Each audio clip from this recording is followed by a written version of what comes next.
I'm really excited about this episode because we finally learn what the Azkaban guards are. So we never have to hear that term again. Unfortunately, it also means we're exposed to Dementors, which are essentially depression in a physical form. They apparently hit you harder when you've lived through real trauma too, so it's pretty rough for Harry. And Ginny. Don't forget Ginny. You forgot Ginny, didn't you? Hi, and welcome to Belated Binge Harry Potter, the re-binge podcast that doesn't take itself or the books too seriously. I'm Zach, your host, revisiting some of the most iconic series in recent memory that I was incredibly late on, like Harry Potter, where despite being the same age as movie Harry, I didn't read this series through till my mid-20s. Now we're going back to Hogwarts, deep diving what's on the page, answering some of the hardest hitting questions in the fandom, like, what did Dumbledore know and when did he know it? Why does Harry only ever learn 2 spells? And are there any competent adults in the wizarding world anywhere? Today we continue our binge of the Harry Potter books with Prisoner of Azkaban, Chapter 5, The Dementor. The Belated Binge Podcast. Before we begin, there will be spoilers. This series wrapped in 2007. As in 2007. As in a whole long time ago. There will also be adult language. Use earbuds if you need them. Shout out to the bonus binge squad of Alex and Katie. If you want to get your own shout outs in every single episode, as well as access to bonus episodes and some other cool benefits, you can check out patreon.com/belatedbinge.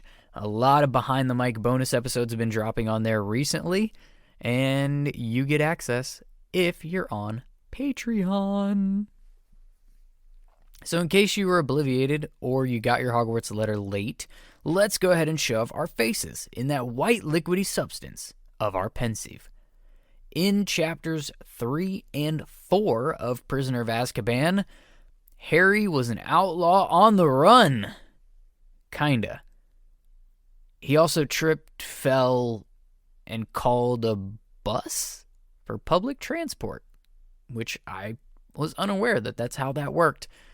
He thinks he might be seeing a death omen, potentially. He does, however, get to hang out in Diagon Alley by himself for a couple of weeks because, well, there's what the wizarding world believes to be a murderous lunatic on the run, escaped from prison, trying to kill him. So they want to keep him safe by giving him his own hotel room as a child and letting him loose in the outdoor mall of the wizarding world. But everything goes fine, and he gets to meet up with Hermione and the Weasleys, and hilarity ensues with the twins and Percy, and then some fancy cars take them to the Hogwarts Express. And that's pretty much where we are now. Nope, that's not where we are now.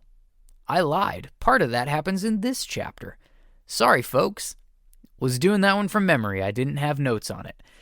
Let's just do priority ink and chapter since I gave some of it away.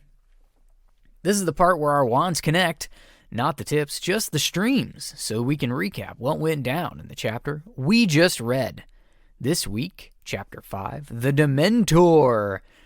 It's morning at the Leaky Cauldron, and we're all getting ready for the train. Percy is pissed at Ron, and so is his girlfriend's picture, apparently. And Ron is pissed at Percy, so just a bunch of poppin' peas all around, which is wonderful for somebody who records audio as a passion project and always has to try to be cognizant of his pop filter and making sure that he doesn't have a bunch of going on, driving people nuts. Probably edit that part out. The twins are proud of Ron for pissing off Percy. Well done all around. Harry just kind of wants to confide in Ron what he has overheard Ron's parents talking about, as in Sirius Black wants to kill me. and he just can't get a word in. It kind of feels like the Burrow took its little traveling party on the road, which should definitely be a world tour. Perhaps like a traveling circus would be appropriate for this particular family. Ron and Hermione are fighting about Crookshanks, the cat, as the ministry cars show up. Like, Secret Service, ready to escort them to the Hogwarts Express. And the cars are magic, so that's a thing. Arthur becomes Harry's bodyguard until they reach the train. And then, of course, he tries to pull him aside to tell him that Sirius Black wants to murder him. And, of course, he doesn't do this when the two of them are actually alone going through the barrier. He waits until they're all together again and the train's about to leave because we needed more suspense out of this. Harry takes this in stride, doesn't make Arthur say it out loud since he already heard it, so, it's fine. He's fine with it. After all, one evil, half-dead serial killer who's been trying to kill you since you were a baby, that's not enough. Now we've got escaped convicted murderer portrayed to be an absolute lunatic. He's after Harry too. And that's all good by Harry, I guess.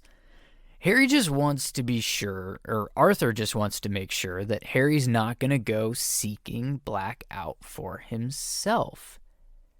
And this is where Harry's a little less brave. Rather, he takes this one on like his more dominant personality traits, I guess. He's confused is what's going on here. He doesn't understand why Arthur would think he would go looking for Black himself, which is, as we know, a whole bunch of divination foreshadowing to the fact that he's going to learn later Sirius Black is his godfather, and he was his dad's best friend. So that might incite some rage in a teenage boy. Probably. He's a teenager now. Woo! On the train, he fills Hermione and Ron in, and we get our introduction to a passed-out Professor Lupin. Must be right after a full moon. He's introduced as young, specifically, and we're reminded that in the books, unlike the movies, where the Marauders are all aged up, old as hell to match Alan Rickman, Lupin is still young, because James and Lily were barely old enough to legally drink in the United States when Voldemort hunted them down and murdered them. He's also very shabby, ill-looking, and tired, which probably doesn't mean anything, right? Right? Of course, Hermione deduced who he was and that he'd be teaching DADA while Ron, much like the movies, looks like an idiot. And the rumors that particular job is jinxed, lots of foreshadow. Foreshadow everywhere. Just foreshadow, 5 shadow, and 6 shadows all around. I guess 5 shadow is like Ron needed to shave. But we don't get any indication that at 13 Ron's quite ready for a razor. But the good news is that Harry finally gets to tell them about Sirius Black and all of that stuff. And they don't take it quite as great as Harry did. Harry was just kind of like, meh, we're good. It's cool. Oh, he wants to kill me? Nah, all right. Same guy that I just learned murdered like 13 people with one spell. That guy, that person right there wants to end my life like he did those 13 other people with one spell. I'm 13 years old and I'm all good with that, I guess. Hermione and Ron, not so much, because they're not lunatics. And at this moment, the sneakoscope that Ron got Harry for his birthday, it's going crazy. Again, more foreshadowing. Why is it going crazy, kids? Say it with me. The rat is in Ron's pants. Or something. Very close to that. It's creepy when you think about it. So don't think about it. Then we're starkly reminded that this shit is written for children, as Ron and Hermione start just gabbing about Hogsmeade, and Ron's going on and on about candy. Hermione's obsessed with the history of the town or whatever, and this is where Harry lets him know that he can't go, and this is the biggest deal in the world. Worse than a murderer out to get you. Because again, these are children. And now Crookshanks is out and Scabbers is terrified. Obviously, because Crookshanks wants to murder the rat. Good on you, Crookshanks.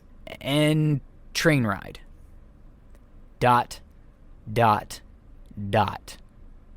Lupin is passed out cold during all of these dots, but it does help having him in the compartment when Draco comes calling for his annual bully Harry on the train scene, because I may or may not be in love with you kind of thing. Maybe. Possibly. Who knows? Ron was ready to fight already, but Draco wasn't, as usual, and he leaves because teacher. More train ride. ...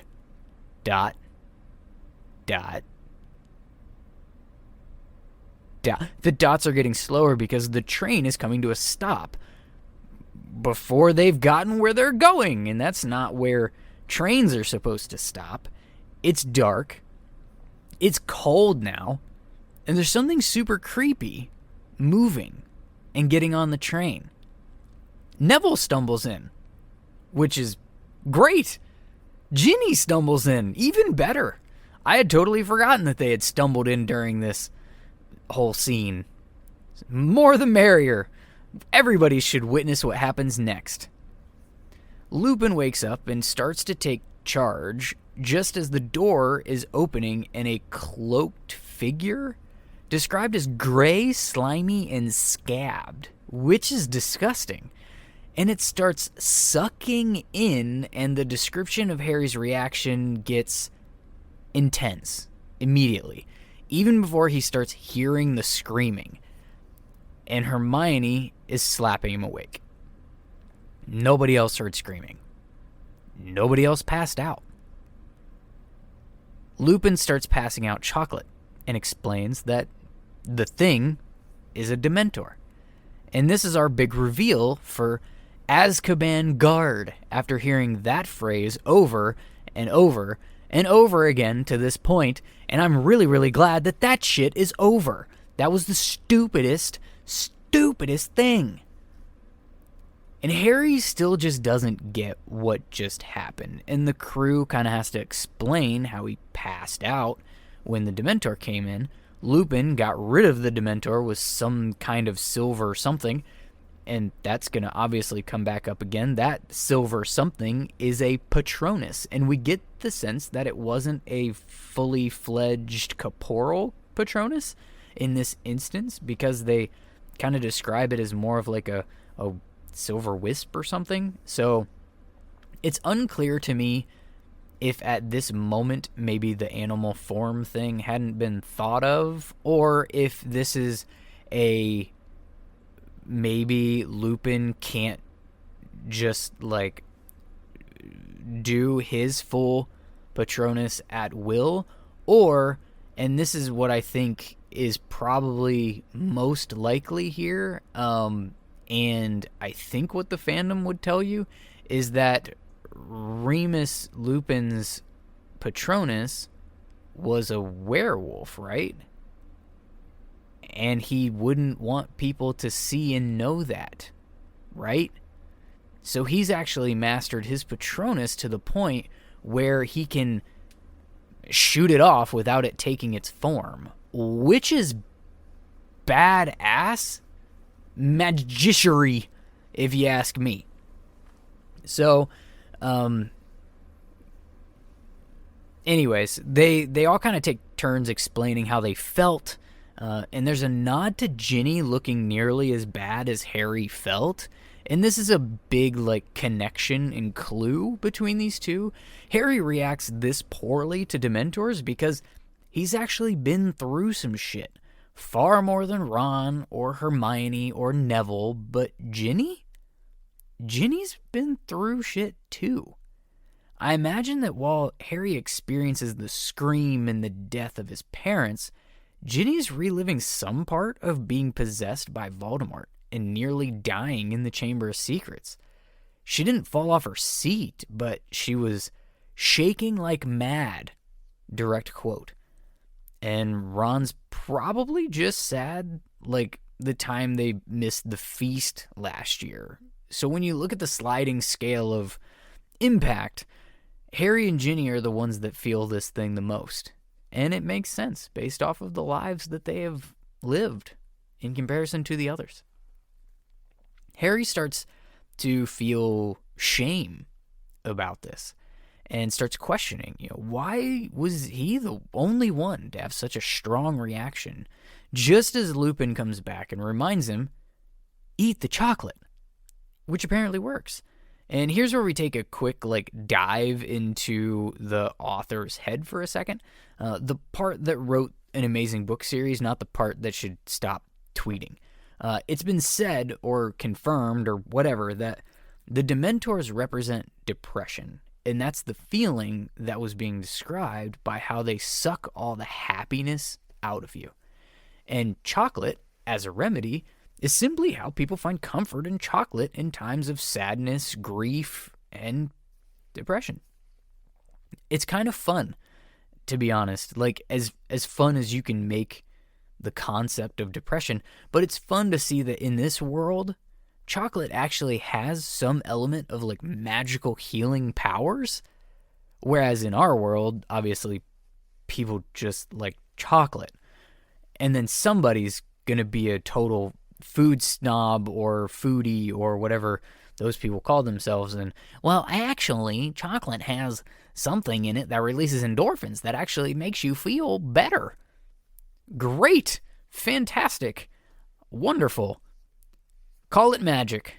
And the whole world makes sense again. Back to the book.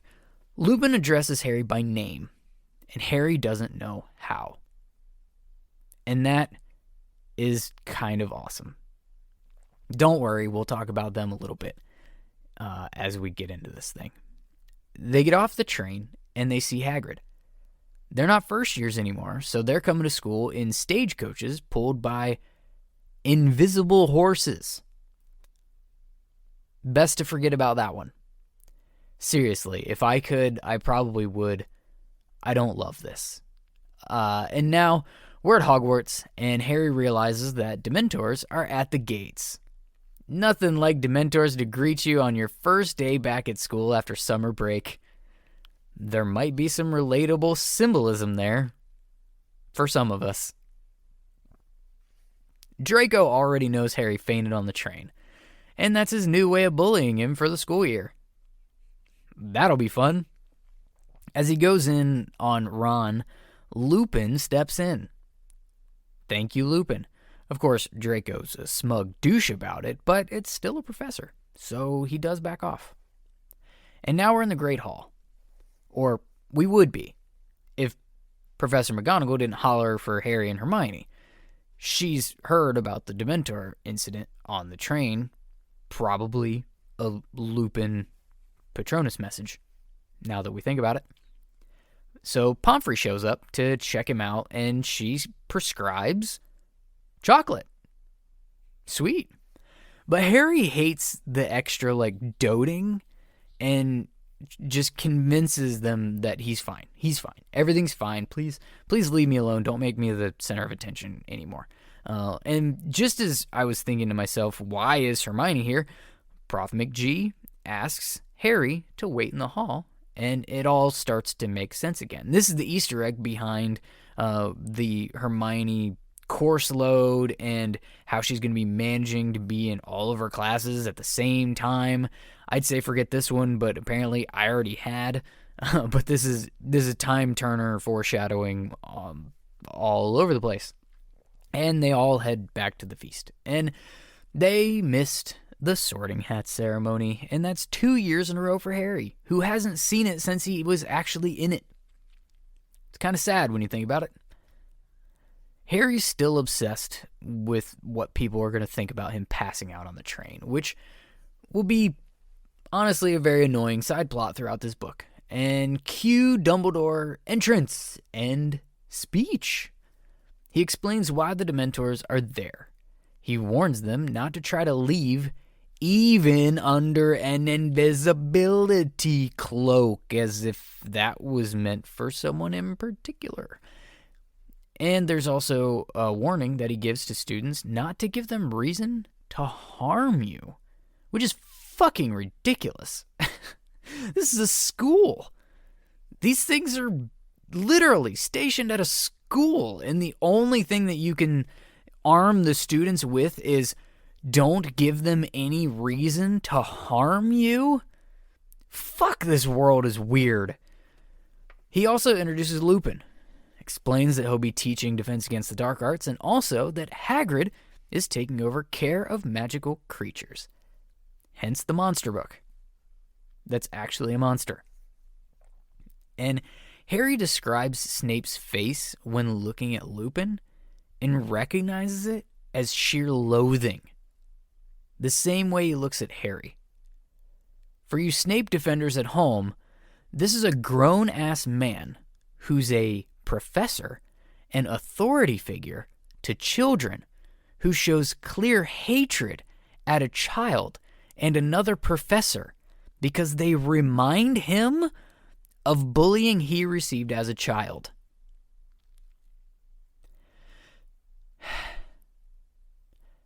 Hagrid gets to teach now, though, because he's no longer a felon in the wizarding world, and he's stoked to be a teacher, which is awesome.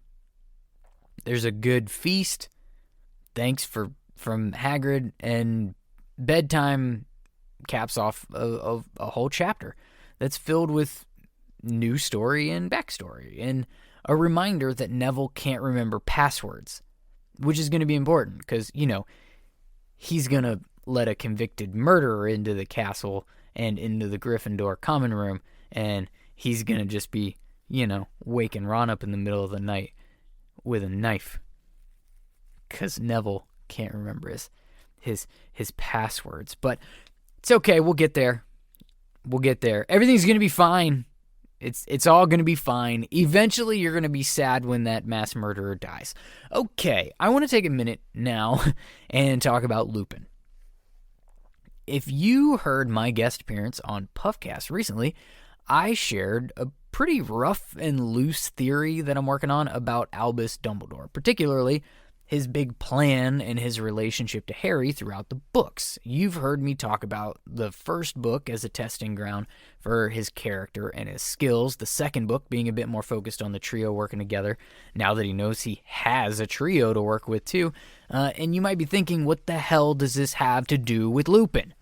Well, if you heard me on Puffcast, you would have heard that I believe it was the end of Book 2 that Dumbledore not only received significant pieces to the killing Voldemort puzzle that he's been working on for, 30, 50 years, whatever it's been. Wow, you'd think he'd got more done by now.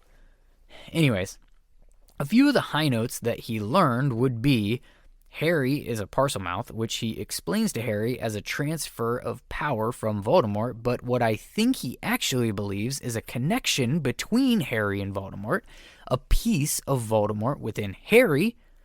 At this point, I'm not sure that he would be suspecting a literal Horcrux inside of Harry, but it's coming a lot sooner than you think, and I think he's much closer to that conclusion than what the obvious book story leads you to believe. He also confirmed that Voldemort used a Horcrux and that there was more than one. Way back in the first chapter episode of this podcast, I think I mentioned my theory that he's already suspecting a Horcrux as a possible way that Voldemort wasn't killed that very night in Godric's Hollow. And he knows for sure he isn't dead.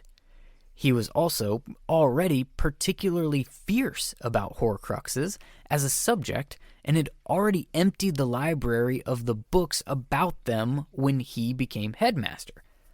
When Harry brings him the diary at the end of Chamber of Secrets, he knows exactly what kind of magic it is. He also knows that if it was the only one tethering Voldemort to life, it wouldn't have been used in that manner. Therefore, there's more than one.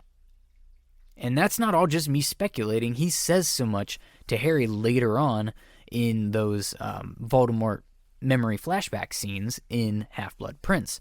But again, he's put these pieces together long before he brings Harry into the fold. That's kind of part of the reason that he's so polarizing in the fandom.